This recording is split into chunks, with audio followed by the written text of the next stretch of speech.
아그리빠 왕 앞에 바울이 예수 그리스도를 만났을 때 예수 그리스도께서 해주신 귀한 말씀, 약속이죠.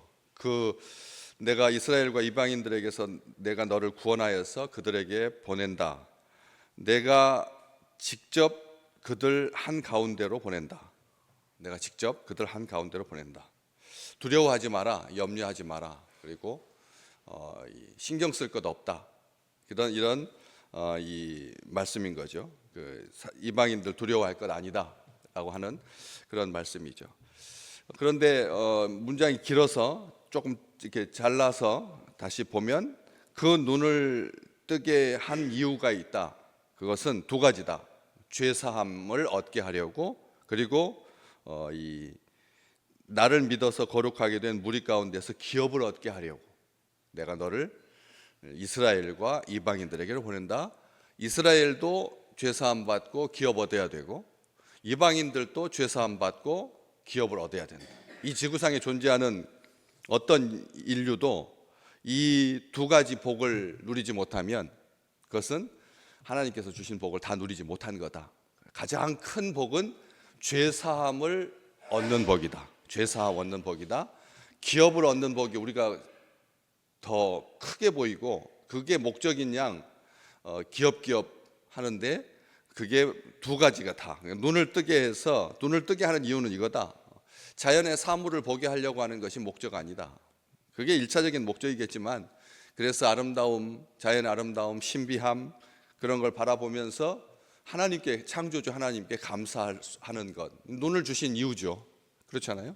우리의 눈이 얼마나 귀한 눈인데요. 그리고 나이가 들면은 3배는 더 밝아야지만 제대로 젊었을 때 보는 것만큼 볼 수 있다고 합니다. 그러니까 시간이 흐를수록 제일 먼저 약해지는 것이 눈이거든요. 그렇기 때문에 그 눈이 그냥 떴다고 해서 뜬 게 아니다. 눈이 본다고 해서 그 기능만을 위해서 하나님께서 우리에게 눈 주신 것 아니다. 눈을 주신 이유는, 죄사함을 눈을 뜨게 하신 이유는, 그래서 눈을 뜨게 해가지고 복음을 받아들이고 진리를 받아들이고 믿음 가운데서 생활할 수 있게 하신 이유는 죄사함 얻고 그리고 기업을 얻게 하려고 하는 거다. 눈을 뜨게 하신 이유는 잠들어 있지 않도록, 잠들어 있지 아니하도록 깨어 있어서 마지막 때를 주님께서 다시 오실 선한 기대를 가지고 소망 가운데 행할 수 있도록 하나님께서 우리의 눈을 뜨게 해주시는 건데, 위험한 것, 더러운 것 피하라고. 분명하죠. 눈은 위험한 것, 악한 것, 더러운 것 피할 수 있도록, 선한 것, 좋은 것 택할 수 있도록 우리의 눈을 뜨게 해주시는 거죠.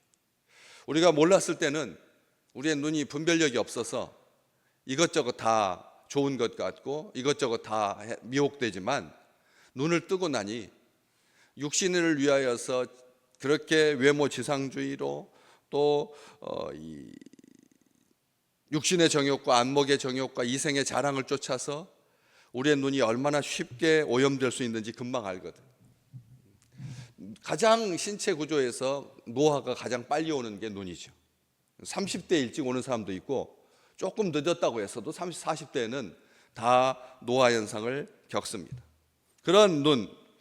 그런데 이 눈이 다른 것을 그렇게 잘 보지 못하는 것, 구별하지 못하는 것, 이것은 그렇게 큰 문제가 되는 것이 아니라 요한계시록 3장에 있는 라오디게아 교회가 눈이 제대로 뜨여 있지 않으니까 착시 현상을 일으켜서 나는 부요하고 나는 부족한 것이 없고 나는 곤고하지 않고 나는 가련하지 아니하고 나는 가난하지 않다, 이렇게 했다는 거죠.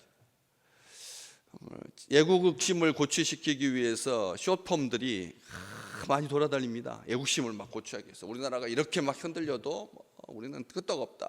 우리는 이 세상에서 200개 나라 중에서 택함 받은 나라다. 해가지고 자존심 상하지 않게 하려고, 자괴감에 빠지지 않게 하려고 막 애국심을 막 불러일으키는. 그래도 우리나라는 어떻다. 이런 식으로 하는, 그렇게 하는 거하고 똑같이 실상을 보지 못하면, 그래서 눈먼 것, 벌거벗은 것 알지 못했던 교회가 있었습니다. 라오디게아 교회가 그랬습니다. 우리 주님께서 마지막 때의 교회의 모습을 보여주면서 그 마지막 때가 되면 교회들이 자기 실상을 제대로 파악하지 못, 영적으로 그냥 헐벗게 되었는데도 교회 규모, 그 다음에 뭐 예산, 이런 것들로 착시 현상을 일으키지 마라 보여주는, 경고해 주시는 말씀이거든. 그래서 안약을 사서 눈을 발라서 보게 하라. 안약 사서 눈에 발라서 보게 하라. 눈이라고 하는 것은 하늘과 세상을 연결해 주는 정말 아주 소중한 하나님께서 주신 선물이잖아요.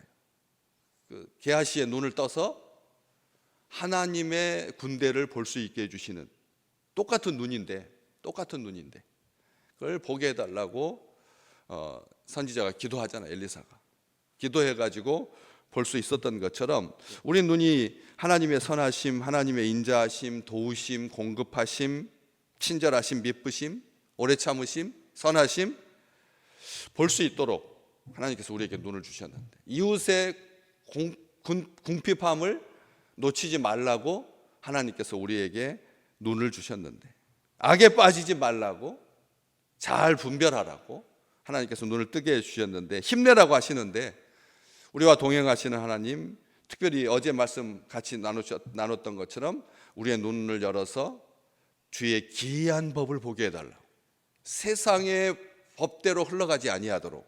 세상은 세상의 법대로 흘러가는 것 아니다.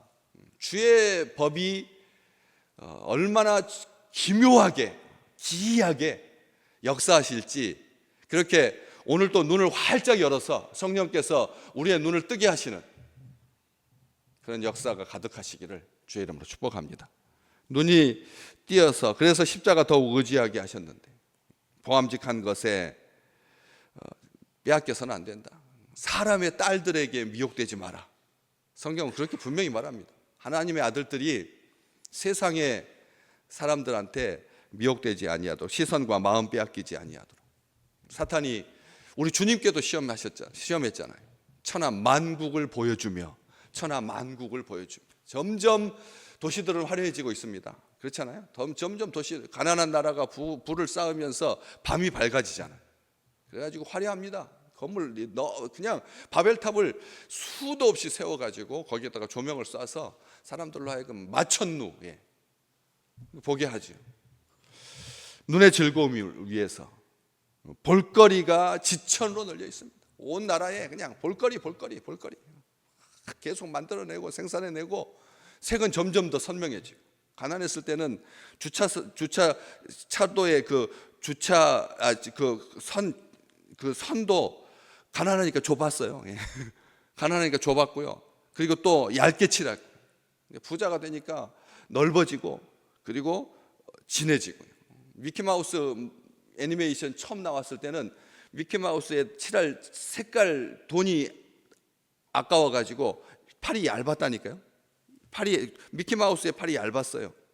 나중에 이제 부자가 되니까 그 팔 두께가 굵어지고 선명해지는 것처럼, 음란한 동영상이 지금 세대를 유린하고 있습니다. 나이 든 자나 안 든 자나 가릴 것 없이 빠져 있습니다. 거기다 얼굴을 묻고 있는 거예요. 우리가 잠깐 딴 눈판 사이에 우리 아이들의 영혼을 노력하기 위해서 눈을 사로잡는 거죠. 눈을 사로잡는 거죠. 어찌할 바를 몰라 합니다.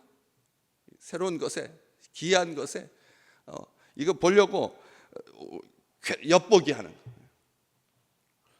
몰래 카메라가 왜 이렇게 만연하는지, 왜 남의 몸을 그렇게 보고 싶어 하는지, 자기 몸이나 잘 가꾸지 그렇게 또 보여주기식, 외식, 이게 우리의 눈을 흐리게 한다라고 하는 것이죠. 바울은 나중에 말합니다. 보이는 것은 잠깐이고 보이지 않는 것이 영원하다라고. 오늘 우리가 붙드는 것은 눈을 스치고 지나가는, 눈을 핥히고 지나가는, 눈을 잡고 놓아주지 않는 이 시대의 공중 권세 잡은 자, 마귀의 전략입니다. 마귀의 전략, 아주 절묘한 거죠. AI가 나와가지고 정말 혀를 내두를 만큼 합니다. 재작년부터 시작해가지고 완전히 광풍입니다. 뭐 나중에 대통령 후보, 대선 후보가 되겠다고 하는 사람도 말합니다. AI를 붙들어야지 산다고. AI를 붙들어야 산다고. 예. 그게 이 지구상, 인류를 먹여 살릴 것이다라고. 정말 놀랍습니다. 정말 놀라운 거죠. 기묘하고 신기하고 눈을, 우리의 마음까지 쏙 빼앗을 만큼 절묘합니다. 그런데 우리 하나님 말씀하시잖아요. 나는 중심을 본다. 중심을 본다고. 하나님은 외모를 보지 아니하시고 중심을 보신다. 특별하게 그렇게 눈을 뜨게 하셔서 두 가지, 우리가 죄사함 받게 해주신다. 눈을 떠야지만 무엇가 죄인지를 알 수가 있거든. 눈을 뜨지 않으면 얼마나 절묘하게 우리를 속이는지 그냥 깜빡 속아 나가면, 목소리에도 잘 속아 넘어가지만 보이는 것에 속아 남은 것이 1차입니다. 1차로 보이는 것에 속아 넘어가게 되는 것이죠. 그래서 불법이 사함을 받고 죄가 가려짐 받는 것이 복이라고 성경은 분명하게 말합니다. 회개하고 받는 은혜가, 하나님께로 돌아오게 하시는 은혜가, 죄사함 받게 하시는 그 은혜가 우리의 눈을 띄게 해주시는 가장 근본적인 이유라고 하는 것. 우리 주님 오늘도 말씀하십니다. 내 피로 너의 모든 죄를 사했다. 우리 주님께서 다 이루었다고 분명히 말씀하셨거든. 십자가는 죄사함을 위해서 주신 우리에게 은총이잖아요. 십자가의 은혜, 오늘부터 천주교에서 제의수요일이라고 지켜왔거든요. 2000년 동안 제의수요일, 작년 고난주간에 장식했던 십자가 가루 태워가지고 그 가루를 이마에다 찍어 바르는 그런 행위로서의 참회. 우리 개신교에서는 참회의 수요일이라고, 제의 수요일이라고 하지 아니하고 참회의 수요일로 용어를 바꾼 거죠. 용어만 바꿨어야 되겠습니까? 교회가 그렇게 지난 시간 동안 참회한다고 하면서 이마에다 죄를 찍어 바르면서 진짜 죄사함 받지 못하고 눈이 가려졌던 그 시간들을 다시 한번 우리에게 허락해 주신 거죠. 제의 수요일, 참회의 수요일. 그런데 우리가 죄사함 받았다라고 하는 것을 얼마나 잘 잊습니까? 잊지 않도록 하이델베르크 요리문답에 딱 규정이 써놨어요. 죄사함이 얼마나 큰 은혜인지, 죄사함이 뭐냐, 죄사함의 은혜가 얼마나 크냐. 그리스도께서 하나님의 의를 만족시키셨기 때문에 나의 모든 죄와, 그리스도께서 하나님의 의를 만족시키셨기 때문에 나의 모든 죄와 내가 일평생 싸워야 할 나의 모든 죄악된 본성을 더 이상 하나님께서 기억하지 않으신다. 이게 요리문답에 딱 규정되어 있습니다. 우리의 믿음의 선배들은 이 죄사함을 아예 문장으로 만들어 놨다니까요. 한번 잠깐 따라서 해볼래요? 그리스도께서 하나님의 의를 만족시키셨기 때문에 나의 모든 죄와 내가 일평생 싸워야 할 나의 죄악된 본성을 더 이상 기억하지 않으신다. 아멘. 우리 하나님께서 더 이상 앞으로도 우리가 싸워야 할 죄악된 그 본성까지 하나님께서 다 아시거든. 우리가 하나님을 얼마나 대적하는지, 얼마나 우리가 하나님을 만홀히 여기는지 다 아시고도 하나님께서 우리의 죄를 용서해 주신다. 그리스도 안에 있는 자에게 결코 정죄함이 없다라고 하는 것을 성경은 분명히 누누이 강조하잖아요. 그 침상에 담겨가지고 지붕을 뜯고 예수님 앞에 내려온 그 중풍병자에게 주님께서 뭐라고 말씀하셨는데, 소자야, 네 죄사함을 받았느니라. 그 사람이 죄사함 받기 위해서 한 행위의 문제입니까? 행위가 아니잖아요. 행위는 속수무책으로 결박되어 있었습니다. 자기 침상에. 그렇지만 친구들이 믿음을 가지고 있었잖아요. 친구들이 거기에다가 자기를 의탁했을 뿐인데, 그렇잖아요. 친구들이 자기를 사랑해서 좋은 친구들이 있었고, 그래서 그 친구로 인하여서 그렇게 주님 앞에 도달할 수 있었을 뿐인데도 우리 주님께서 소자야, 네 죄사함을 받았다라고 분명하게 말씀해 주셨잖아요. 오늘 또 우리는 마귀의 권세에서 해방되었습니다. 신속히 예수 그리스도를 위해서 살 수 있도록 하나님께서 우리의 발을 날마다 씻겨주십니다. 우리의 발을 날마다 씻겨주시는 거예요. 우리에게 이 은총이 얼마나 큰지 기억하면서 죄와 무관한, 또 혹 설령 죄가 있을지라도 싸워서 이기는, 그래서 눈을 뜨게 하신 하나님의 그 복된 은총을 마음껏 누리는 귀한 이번 사순절 기간이 될 수 있기를 간절히 소망합니다.